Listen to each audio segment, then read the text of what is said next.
हरियाणा में जीत के बाद सीएम नायब सिंह सैनी ने प्रधानमंत्री मोदी से दिल्ली में की मुलाकात। बीजेपी की जीत में नायक माने जा रहे हैं नायब सैनी। हरियाणा चुनाव में बीजेपी ने जीत हासिल की। बीजेपी ने 48 सीटों के साथ हरियाणा में लगाई जीत की हैट्रिक। कांग्रेस 37 सीटों पर सिमटी। हरियाणा चुनाव में मिली जीत पर दिल्ली में बीजेपी मुख्यालय में मनाया गया जश्न। बीजेपी अध्यक्ष जेपी नड्डा बोले, प्रधानमंत्री के नेतृत्व पर जनता ने भरोसा जताया। हरियाणा में जीत के बाद बीजेपी मुख्यालय में पीएम मोदी का हुआ भव्य स्वागत। पीएम मोदी ने कांग्रेस पर साधा निशाना। कहा, कांग्रेस ने जाति का जहर फैलाने की कोशिश की। हरियाणा चुनाव के बाद प्रधानमंत्री ने जेपी नड्डा और अमित शाह के साथ की हाई लेवल बैठक। महाराष्ट्र और झारखंड के चुनाव के लिए कार्यकर्ताओं में जोश भरा। हरियाणा में प्रचंड जीत के बाद मुख्यमंत्री नायब सिंह सैनी ने मां का लिया आशीर्वाद। कहा, कांग्रेस का झूठ उजागर हो गया। हरियाणा और जम्मू कश्मीर चुनाव नतीजों पर राहुल गांधी का बयान। एक्स पर लिखा, जम्मू कश्मीर के लोगों का शुक्रिया, हरियाणा के अप्रत्याशित नतीजों का विश्लेषण कर रहे हैं। हरियाणा में बीजेपी की जीत को जेडीयू ने भी बताया ऐतिहासिक। अशोक चौधरी बोले, हरियाणा में बीजेपी की जीत का पूरे देश में असर पड़ेगा। यूपी के सीएम योगी आदित्यनाथ के प्रचार का जम्मू कश्मीर और हरियाणा चुनाव में चला जादू। हरियाणा की 14 में से 9 और जम्मू कश्मीर की 5 विधानसभा सीटों में से 4 पर मिली जीत। हरियाणा में मिली करारी हार के बाद कांग्रेस में सियासी हलचल तेज। भूपेंद्र सिंह हुड्डा आज दिल्ली में पार्टी आलाकमान से मुलाकात कर सकते हैं। हरियाणा के नतीजों पर कांग्रेस ने उठाए सवाल। कहा, यह तंत्र की जीत और लोकतंत्र की हार है।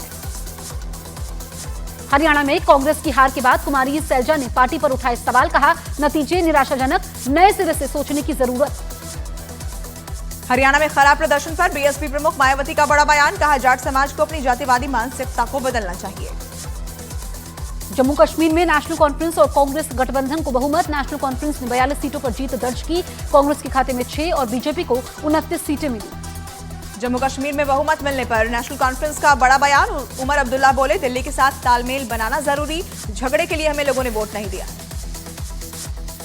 जम्मू कश्मीर के चुनाव पर बीजेपी प्रभारी राम माधव का बड़ा बयान। कहा, जम्मू कश्मीर में लोगों ने कांग्रेस को पूरी तरीके से नकार दिया। हरियाणा के रिजल्ट से महाराष्ट्र में हलचल तेज। उद्धव ठाकरे का बड़ा बयान। बोले, महाराष्ट्र को बचाने के लिए हम कांग्रेस और एनसीपी की तरफ से दिए गए किसी भी सीएम फेस पर राजी। सामना के संपादकीय में उद्धव गुट ने हरियाणा चुनाव नतीजों के बाद कांग्रेस पर जमकर बोला हमला। इशारों में कांग्रेस को महाराष्ट्र में हरियाणा वाली गलती न दोहराने की नसीहत भी दी। हरियाणा में हार के बाद पार्टी के वरिष्ठ नेताओं का अपनी ही पार्टी पर हमला। मार्गरेट अल्वा ने एक्स पर लिखा, खराब रणनीति, झगड़े और झूठे प्रचार ने जीत को हार में बदला। सीरिया की दामिश्क पर इजरायली एयर स्ट्राइक की हमले को लेकर सीरिया की मीडिया ने बड़े नुकसान का दावा भी किया। इजरायल के सीरिया के दमिश्क में किए गए भीषण हमले में 7 आम लोगों की भी गई जान। स्थानीय मीडिया के मुताबिक मरने वालों में कई बच्चे भी शामिल। इजरायल की पेजर अटैक में घायल हुए हिजबुल्लाह के लड़ाके ईरानी मस्जिद में रोते बिलखते आए नजर। ईरान की मीडिया ने जारी किया वीडियो। इजरायल के हमले को लेकर भारत में लेबनान के राजदूत का बड़ा बयान। कहा, विनाश की होड़ में लगे नेतन्याहू हो गए हैं नियंत्रण से बाहर, किसी को उन्हें रोकना होगा। दक्षिण लेबनान में हिजबुल्लाह के अंडरग्राउंड कमांड सेंटर पर आईडीएफ ने बरसाए बम। हमले में हिजबुल्लाह के 50 से ज्यादा लड़ाके ढेर। लेबनान से इजरायल की सीमा में जाने वाली अंडरग्राउंड टनल को आईडीएफ ने ध्वस्त किया। टनल की मदद से ही इजरायल में घुसे थे आतंकी। लेबनान के इजरायल पर जमीन और आसमान से ताबड़तोड़ हमले जारी। अब तक लेबनान ने इजरायल पर 3000 से ज्यादा रॉकेट दागे। इजरायल ने नसरल्लाह के वारिस हाशेम सैफी अल दीन को मार गिराने का दावा किया। हिजबुल्लाह का मुखिया बनने वाला था सैफी अल दीन। लेबनान के लोगों को इजरायल के पीएम नेतन्याहू का बड़ा संदेश। कहा, हिजबुल्लाह से खुद को मुक्त करवाए लेबनान। दक्षिण लेबनान में इजरायली सेना का ग्राउंड ऑपरेशन तेज। कई किलोमीटर अंदर तक घुसी इजरायल की सेना। चुन चुनकर हिजबुल्लाह के अंडरग्राउंड ठिकानों पर हमले। इजरायल में मौजूद भारतीयों ने पीएम मोदी से लगाई गुहार। इजरायल में मौजूदा स्थिति को खत्म करने के लिए हस्तक्षेप की अपील की। प्रधानमंत्री मोदी आज महाराष्ट्र को 7,600 करोड़ रुपए की परियोजनाओं की देंगे सौगात। दोपहर 1 बजे वीडियो कॉन्फ्रेंसिंग से परियोजनाओं की आधारशिला रखेंगे। सीएम योगी ने यूपी एससी/एसटी आयोग के नवनियुक्त अध्यक्ष, उपाध्यक्षों और सदस्यों के साथ बैठक की। सही पात्रों और कल्याणकारी योजनाओं से जोड़ने के निर्देश दिए। मोहम्मद पैगंबर पर विवादास्पद बयान देने वाले यति नरसिंहानंद के बचाव में उतरा अखिल भारतीय अखाड़ा परिषद। रविंद्र पुरी ने नरसिंहानंद को कानूनी मदद की भी बात कही। रिजर्व बैंक ने दूसरी तिमाही में रेपो रेट में नहीं किया कोई बदलाव। रेपो रेट 6.5% पर बरकरार। डब्ल्यूएचओ ने भारत को सार्वजनिक स्वास्थ्य समस्या के रूप में ट्रेकोमा को समाप्त करने के लिए सम्मानित किया। स्वास्थ्य मंत्री जेपी नड्डा ने डब्ल्यूएचओ का आभार जताया। कोलकाता में महिला डॉक्टर के रेप मर्डर के विरोध में आरजीकर अस्पताल के डॉक्टरों का आमरण अनशन जारी। विरोध में 50 डॉक्टरों ने इस्तीफा दिया। दिल्ली पुलिस ने 2 सगे भाइयों पर चाकू से हमला करने वाले आरोपी चचेरे भाई को किया गिरफ्तार। हमले में घायल एक भाई की मौत। यूपी की बागपत पुलिस और गैंगस्टर के बीच गठजोड़ की पोल खुली। दुकानदार को फंसाने के लिए गैंगस्टर ने रखा ड्रग्स। पुलिस ने मारा छापा। सीसीटीवी में रिकॉर्ड हुई पूरी घटना। दिल्ली में सब्जी मंडी इलाके में डीटीसी बस की टक्कर से छात्रा की मौत। गुस्साए लोगों ने बस में जमकर तोड़फोड़ की। दिल्ली से सटे नोएडा में इकोटेक 3 पुलिस ने मुठभेड़ में 25,000 के इनामी बदमाश को किया गिरफ्तार। आरोपी की पहचान शहनवाज के रूप में हुई। बिहार के मुजफ्फरपुर में पिस्तौल की नोक पर महिला से गैंगरेप की कोशिश। विरोध करने पर आरोपियों ने महिला से मारपीट की। यूपी के अमरोहा में एसिड अटैक से पीड़ित नाबालिग छात्रा की मौत। आरोपी पर सख्त कार्रवाई की मांग को लेकर परिजनों ने प्रदर्शन किया। 2 आरोपी गिरफ्तार। यूपी के हापुड़ में बेटियों से छेड़छाड़ का विरोध करने पर पिता की हत्या। पुलिस ने हत्या के 5 आरोपियों को गिरफ्तार किया। राजस्थान की भिवाड़ी में एसपी की लोकेशन ट्रेस करने वाले एसआई समेत 7 पुलिसकर्मी सस्पेंड। मामले की जांच में जुटी पुलिस। ग्रेटर नोएडा पुलिस ने मुठभेड़ में चोरी के आरोपी को किया गिरफ्तार। पकड़े गए बदमाश पर एडीजे बरेली के घर चोरी का है आरोप। यूपी की गाजियाबाद पुलिस ने अवैध असलहों की तस्करी के आरोप में एक टीचर को किया गिरफ्तार। आरोपी टीचर पर मेरठ से असलहे लाकर सप्लाई करने का आरोप। यूपी के अमेठी विवाद में आरोप।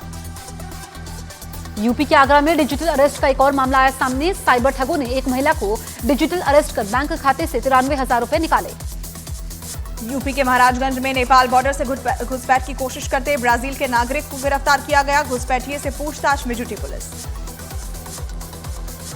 देहरादून पुलिस ने दबिश देकर राजस्थान से इनामी अभ्यर्थी को गिरफ्तार कर लिया। आरोपी ने अपनी जगह मुन्ना भाई को एसएससी की परीक्षा देने भेजा था। उत्तर प्रदेश के अलीगढ़ में आदमखोर जंगली जानवर की दहशत। खेत पर काम कर रहे किसान की 1.5 साल की बच्ची को उठा ले गया जानवर। यूपी के अलीगढ़ में आपसी विवाद के बाद 2 पक्षों के बीच पथराव। सामने आया पथराव का वीडियो। पुलिस आरोपियों की तलाश में जुटी। प्रतापगढ़ में सड़क हादसे का सामने आया वीडियो। मोटरसाइकिल सवार को बचाने के चक्कर में अनियंत्रित ट्रक ई रिक्शे से टकराया। 2 की मौत। यूपी के लखीमपुर खीरी में कई जान ले चुके तेंदुए को वन विभाग की टीम ने पकड़ा। पिछले दिनों एक बच्चे को उठाकर ले गया था आदमखोर तेंदुआ।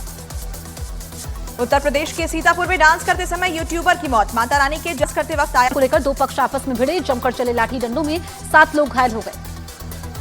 मध्य प्रदेश के मऊगंज में मंदिर से चोरों ने सोने का मुकुट पार किया। सीसीटीवी में कैद हुई पूरी वारदात। यूपी के अमरोहा में सिंघाड़े चमकाने के लिए तेजाब छिड़कते एक दुकानदार को लोगों ने पकड़ा। आरोपियों को गिरफ्तार कर मामले की जांच में जुटी पुलिस। यूपी के मथुरा में मामूली विवाद पर 2 पक्षों में जमकर चले लाठी डंडे। दोनों पक्षों के लोगों ने एक दूसरे पर पथराव भी किया। राजस्थान के जोधपुर में पुरानी रंजिश में एक आदमी की गोली मारकर हत्या। सीसीटीवी फुटेज की मदद से आरोपियों की तलाश में जुटी पुलिस। यूपी के गाजियाबाद में एक लड़के को घर से ले जाकर कुछ लोगों ने बुरी तरह पीटा। पीड़ित के पिता ने थाने में शिकायत कराई दर्ज। एमपी के इंदौर में गर्भवती महिला और उसके परिवार पर जानलेवा हमला। कार में बैठे परिवार पर बदमाशों ने हथियारों से हमला किया। उत्तराखंड के चक्राता में तेंदुए ने 7 बकरियों को बनाया अपना निवाला। तेंदुए के हमले के बाद ग्रामीणों में दहशत का माहौल। यूपी के हापुड़ में 2 अलग अलग जगह अजगर मिलने से हड़कंप। वन विभाग की टीम ने रेस्क्यू कर दोनों अजगर को जंगल में छोड़ा। उत्तराखंड के हरिद्वार में जंगली हाथी ने रिहायशी इलाके में मचाया आतंक। हाथी से जान बचाने के लिए इलाके में भगदड़ मची। यूपी के हाथरस में ट्रांसफार्मर में अचानक आग लगने से इलाके में अफरा तफरी। आग में झुलसने से बाल बाल बचे कई लोग। यूपी के प्रतापगढ़ में चलती बाइक बनी आग का गोला। बाइक सवार युवकों ने कूदकर अपनी जान बचाई।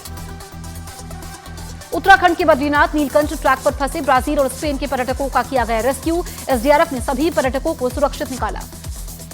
कोलकाता में अंडर वाटर मेट्रो में सजा दुर्गा पंडाल। पानी के नीचे बना दुर्गा पंडाल लोगों के लिए आकर्षण का केंद्र बना। बिहार के मुजफ्फरपुर में बागमती नदी का कहर कम होने का नाम नहीं ले रहा है। बाढ़ की वजह से कई दर्जन गांव प्रभावित। बिहार के भागलपुर में कई गांव गंगा नदी के पानी में डूबे। गांव में रह रहे लोग पलायन को मजबूर हुए। बिहार के सीतामढ़ी में हजारों घर बाढ़ के पानी में समाये। प्रशासन की टीमें राहत और बचाव के काम में जुटी।